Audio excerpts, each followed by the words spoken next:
Friends, இன்றைக்கி நம்ம என்ன பார்க்க போறோம்னா, வாட் இஸ் மைக்ரோ சர்வீசஸ்.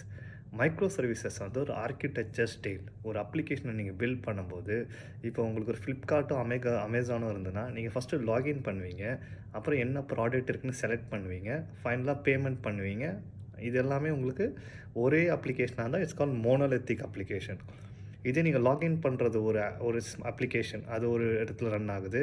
நீங்கள் கேட்டகரிஸ் சூஸ் பண்ணுறது, ப்ராடக்ட் சூஸ் பண்ணுறது ஒரு இடத்துல ரன் ஆகுது. பேமெண்ட் பண்ணுறது ஒரு இடத்துல ரன் ஆகுதுன்னா, இந்த 3ஆ ஸ்ப்ளிட் பண்ணி இதுக்கு 3த்துக்குள்ளே ஏபிஐ கனெக்ஷன்ஸ் இருக்கும். ஸோ இப்போ மல்டிப்புளாக நீங்கள் ஸ்ப்ளிட் பண்ணும்போது லூஸ்லி கப்புல்டுன்னு சொல்லுவாங்க. உங்களோட functionality loosely coupled and API calls வருது. இது கண்டெய்னராகவும் டிப்ளாய் பண்ணலாம். நீங்கள் இதுதான் வந்து micro services base architecture.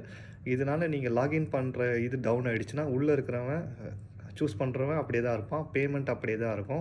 So ஒன்று டவுன் ஆனால் கூட மற்ற ஃபங்க்ஷனாலிட்டி அப்படியே இருக்கும். அது எந்த டெக்னாலஜி வேணாலும் மாற்றிக்கலாம். இண்டிபெண்டண்ட்டாக சூஸ் பண்ணிக்கலாம். இதுதான் மைக்ரோ